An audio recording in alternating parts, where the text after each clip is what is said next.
Lots of people have been talking praise about Tailosive. No, not my channel. Windows 10.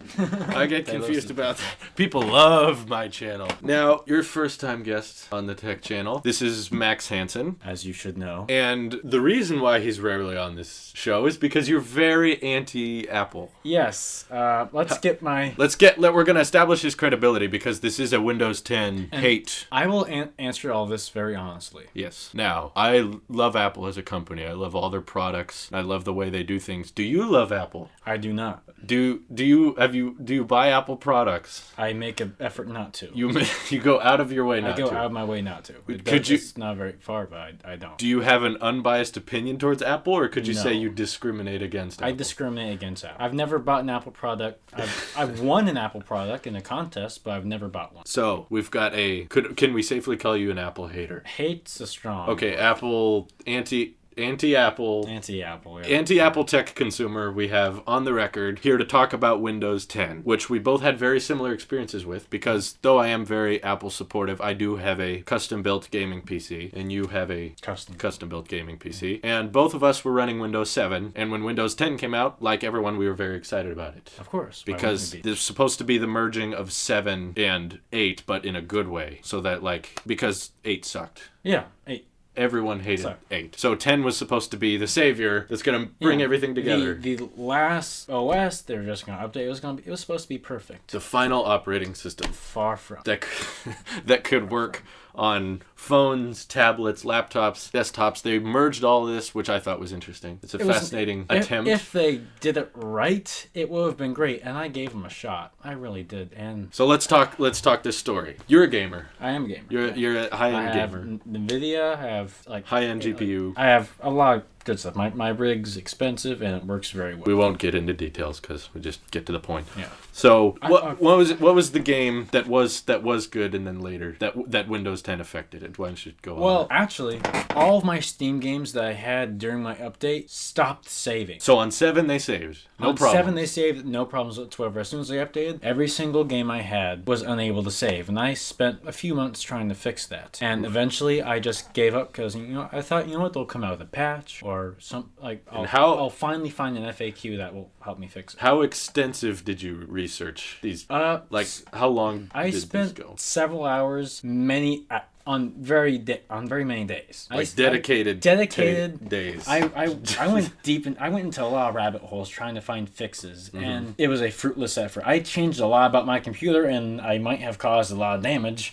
Oof. I went really deep into the computer to fix it, and I could not find a fix for it. Were there other people having similar problems? Yes, there were other people having similar problems. Maybe not my problem, but a lot of those people found fixes, but none of the fixes worked for me, or I was having a lot of problems. Yes. And that wasn't it. After a few months, all those games that just didn't save, I thought, well, I can just do a bunch of damage. They stopped working. So now they're not even opening? Now they're not even open. Like, for instance, Fallout New Vegas, which I had dumped at the time, 85 hours into it. It just stopped working. Altogether. Same thing with Battlefront 2. And it gives you an alert.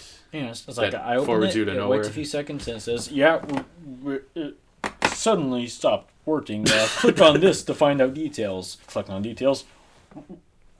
Nothing. We don't know. That was one of the problems. Really, it just got in the way for a lot of things. It made it excessively hard to just do very simple, mundane tasks, such as delete files, find files. It took me a long time to find Control Panel, which was ridiculous. I shouldn't have had that long. I shouldn't have taken that much effort to find Control Panel. When I did, I made a shortcut so I don't have to deal with that. And there you go. Eventually, I shouldn't have to do that. But that should be an easy, accessible go-to thing. And then eventually, that little taskbar at the bottom that stopped working too. Any icon on it like that. What do you mean not working? Like I clicked on it and nothing happened. To turn it off, I had to right-click on that little circle about 4 or 5 times. Eventually, option menu would come up like saying shut down, restart, or sleep mode. None of the other options for the home button. Just shut down, restart, or sleep. So that's how I shut it down. I had similar problems with the bar. With the bar? Just the things, I click on it, and it looks like it understood. It was like, oh, that program. Okay, I'm going to open it.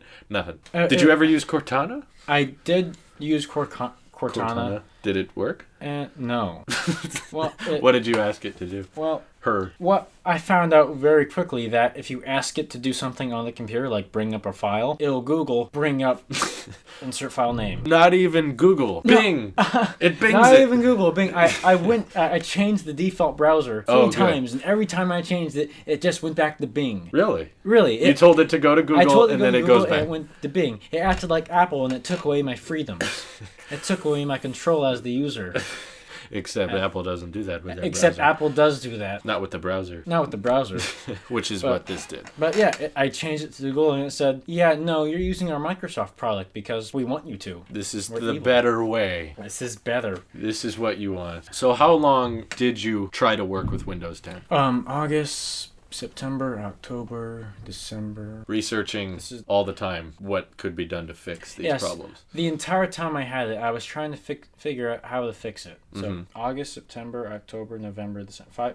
5 months. About 5 months trying to figure out these problems and fix them. Some problems I did fix. Some problems I might have made worse, but I couldn't figure out how to fix them. I went on FAQs. We're just waiting for developers to come up with some kind of patch. Yeah, I was waiting for patches. Or Microsoft. I looked at forums, and first place I went to was Windows forums, and it was all propaganda. I was like, "Oh, you're having a problem?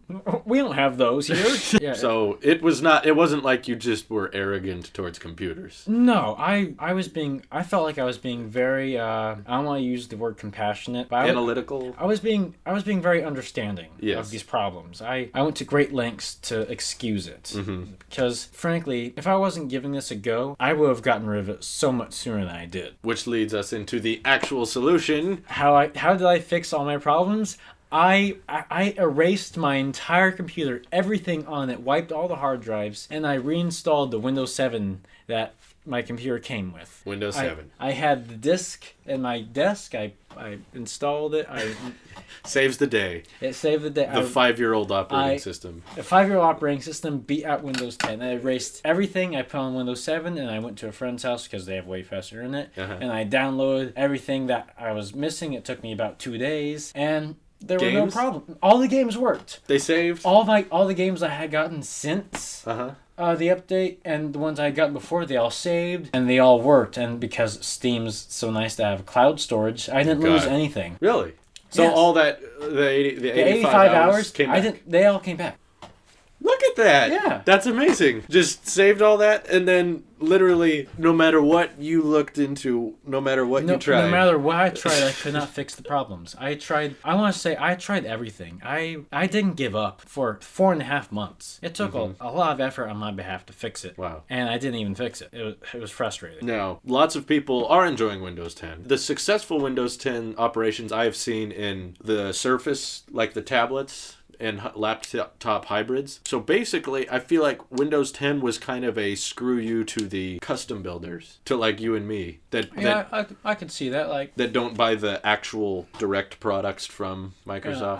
I can imagine someone walks into Best Buy and they plan to buy all their technology. They want to buy a phone, their tablet, and their laptop. Right. Those people that just want those things, I'm sure Windows 10 will work lovely for them because they don't have to worry about graphics processors or the hardware, software works. Yeah, it would all well for them. Work together, and for those people, I hope they enjoy Windows 10. All the better for them. But for people like you and me, where I have a Samsung phone and I have a custom built computer, Outlook isn't going to help me. No, that phone companion thing never worked out. I gave it a shot. I downloaded Outlook and I really tried to give it because that merging companion your phone and your that's an OS 10 thing. Like Apple has been doing that for a while, and Microsoft was like, look, we can do that too. So they merged them, but the thing is, if you have a Mac, you're definitely not going to custom build your computer because Macs are controlling communist machines. They restrict your freedom, and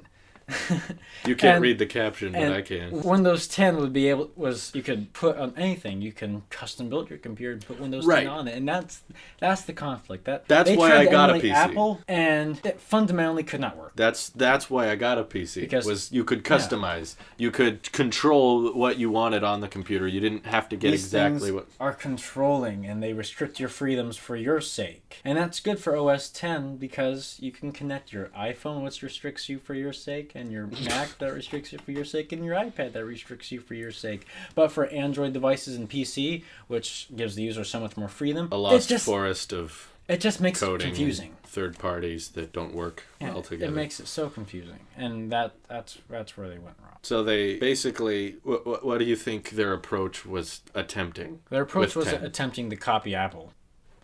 Plain and simple. Plain and simple, they're trying to copy Apple, but it was fundamentally impossible for them to do so. They should have sticked to what they had themselves, which was 7. They should have just done, if they really wanted to update, they should have just done a cleaner version of Windows 7, because Windows 7 is their best, and likely will always be their best. And the sad part of this story is that we don't know if, what if we get to the point where the game designers or Steam decides, similar to XP and Vista, okay, that doesn't work with our game anymore. How long until they drop Windows 7? On the bright side, I have like 83 games that work on my computer. If I really wanted to, I could be fine with no more computers on Windows 7. I'd be just fine. Because by the end of 2016, you're saying no more computers are allowed to come with 7 or 8. Yeah, they're forcefully phasing it out, right? Which is wrong of them. And they don't make 7 anymore. There will always be pirated versions, which makes you wonder, like, maybe if the game developers like us enough, they'll just never give up on 7. They'll just be like, no. I hope. No matter what. As long as I have my CD of Windows 7, and I think I'm gonna make a copy on a few of my USBs. Well, you got it now, so it'll last. But yeah, and I can always use the confirmation number on the side of my PC. And if I really wanted to upgrade or do some drastic changes, I could just use that authorization number on my PC and... Right, but supporting wise, if we get to the point, because we are getting to a point where what if Google or JavaScript loaders are just okay, 7 is no longer supported because it's too old. Well, Windows is trying to stay relevant, and they're doing an okay job at it, and I believe if they're smart, they'll see the writing on the wall and see that Windows 10 isn't working as well as they hoped they would, and they need to keep on supporting Windows 7. I hope so. That would be a great way for this story to end, is that they just keep it there for those people who want it. But by the looks of it, they're kind of phasing it out. They're trying to copy Apple and be controlling for our sake, instead of just saying, yeah, if you want Windows 7, you can have it. It's your choice. Except the OS for Apple that's older than 7 is still supported. But it only works on their hardware, so you got me there. You're right. They're trying to copy Apple, as you said, but they're not. It's not working so much unless you buy their hardware, which is very much like Apple. And was it their attempt for them to get a niche into the smartphone market? Is that what they're attempting? I don't think. I think they were just trying to. That's what it feels like. Everything. What I think they were trying to do is, if you had a Windows phone, Windows 10 was them encouraging you to make your next purchase for your laptop or your next purchase for your tablet a Windows laptop or a Windows tablet, and it has a lot of people did. I think that's what they're going for. I don't think they were trying to edge their way into a market as much as incentivize people. Because that's the big difference between 7 and 8 is just the touch-enabled stuff, which is obviously mostly for tablets and phones. Really, when I first got Windows 10, I thought, this looks suspiciously like Windows 7. Or 8. The only Windows 8 thing that it has is its little home icon. And the start menu. Yeah, the start menu. Yeah. So the future for Microsoft looks a little They have my sad. sympathy and no pity. The truth is, for the people who buy the hardware directly, they buy the Surface Pro, they buy the Surface Book. All the better for them. I hope they enjoy it. They win, but for the customizers like you and me, we lose. We're screwed. We're just done. Eventually, NVIDIA is going to stop making patches for Windows 7. That's true. That's usually what happens. And I just read, smartphones that are older than 5 years are going to be almost unusable through web pages next year. They're going to introduce new code that they're just like, hey, it doesn't work on those anymore. So they like to screw us like that. They got to get rid of the old. They're making us buy more stuff. It's kind of like how the automotive industry makes stuff break at a certain time. They don't have to make phones break. They just have to update them so they break. That's true. They can make it break on command. Which is sad. Which I think Apple does. The Apple II over there still works. They don't update the Apple II anymore. But can you find a PC that old that still works? People still use iPhone 4s everywhere. But I barely see any let's S3s. Not debate. Thank you for watching once again. Thank you for your story. Oh, my pleasure. It was much appreciated. And this is your Apple Sheep here, and this is definitely your Apple Wolf. See you in the next one.